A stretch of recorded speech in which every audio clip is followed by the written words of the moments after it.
Good evening, ladies and gentlemen. I'm Blake, and welcome to News You Need to Know, your go-to source from the latest updates from around the globe.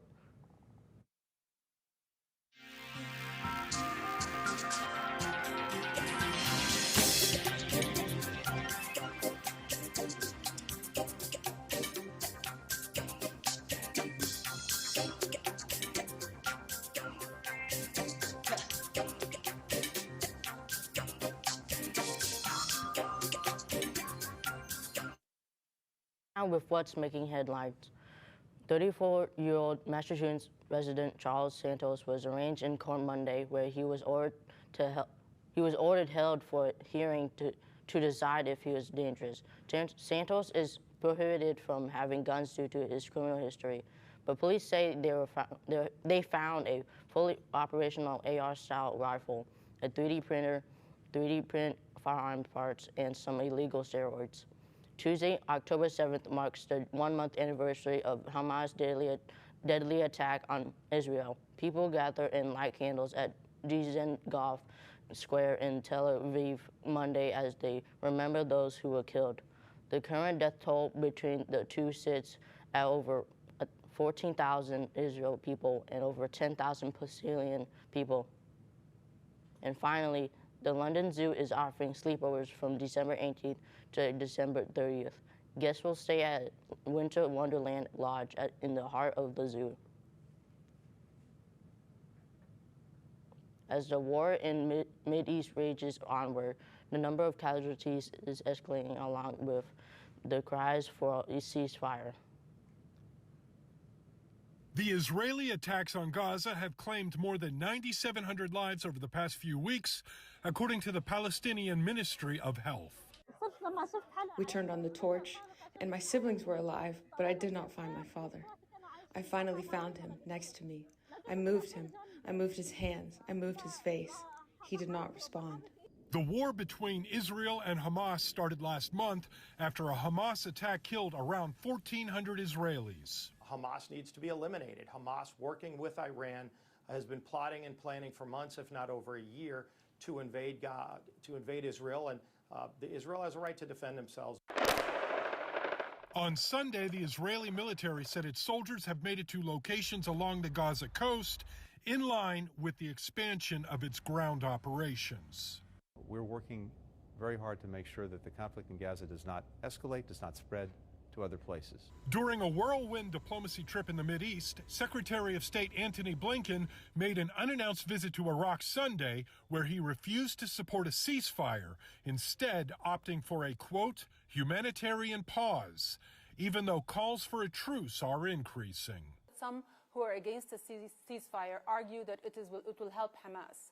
However, I feel that in that argument, they are inherently dismissing the death, in fact, even endorsing and justifying the death of thousands of civilians. I'm John Lawrence reporting. Artificial intelligence continues developing at a rapid pace, showcasing its potential while also sparking debate. Let's look into a recent use of artificial intelligence. AI is driving the headlines this week for different reasons. Years after the dissolution of the Beatles, all members came together for a new song yesterday. In the world of news, a major company is under fire for what appears to be a reliance on AI and automation. Decades in the making, the last Beatles song finally brought to fruition by Paul McCartney, Ringo Starr, and artificial intelligence. It's kind of like magic. Now and Then was first recorded by John Lennon in 1978, but it wasn't until recently that technology was able to isolate and enhance his vocals from his rough demo track. I know it's true. Giving way to a previously unimaginable Beatles collaboration. There's a creative opportunity that's been given to them because of our ability to demix or unmix. But AI can be a double-edged sword. Microsoft under fire this week after it was discovered a number of false and bizarre news stories have appeared on its MSN.com homepage, frequented by millions of users every day. Sources tell CNN the cause is relying on AI to do the work of human editors. Journalism professor Charlie Beckett says AI has limitations. It's not a truth machine, it hallucinates. So anybody using it for factual news reporting is making a mistake if they're relying upon it. But he believes it has a practical use in journalism when deployed responsibly. So if the journalists can become more efficient and more effective, they can spend more time on the human journalism. And in some cases, it can lead to music magic. The potential for AI to help us understand ourselves, understand our work, and offer creative possibilities, I think, is great. It's clear to see how beneficial AI can be in helping to recreate a work of art, but for many, it's also important to remain vigilant on the potential dangers it could pose. In Atlanta, I'm Ivan Rodriguez. Now, isn't that interesting? Just kidding. It's terrifying. Russia says it has successfully test-launched a ballistic missile from its new submarine cruiser.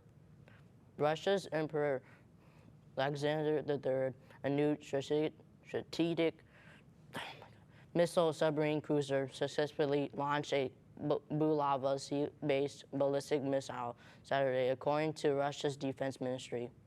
It was fired from the White Sea at the Kura battlefield in the Kamchatka Pennsylvania as part of the last stage of the state test program. Russia said, next, a decision will be made whether the cruiser will be accepted into the Navy. If you're interested in learning how to be the host with the most from one of the best, here's your chance. Booking.com has listed Martha Stewart's farm guest house for a one-night pre-Thanksgiving stay. The 1,800 square foot space in Bedford, New York is available November 18th for $11.23. The price honors the day of Thanksgiving this year. The experience includes a full itinerary created by Stewart. The booking window opens noon Eastern Time on November 16th.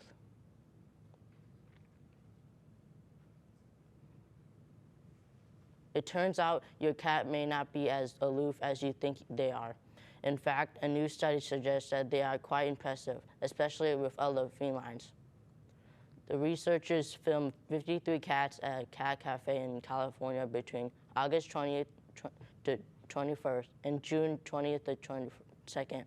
In all, they had over 3 hours of footage featuring 186 feline interactions. Overall, the researchers observed 276 distinct facial expressions. The study authors say 45% of the expressions were friendly, while 37% were aggressive. As we wrap up another insightful edition of News You Need to Know, we want to express our gratitude for joining us this evening. I'm Blake Wynn, and thank you for watching.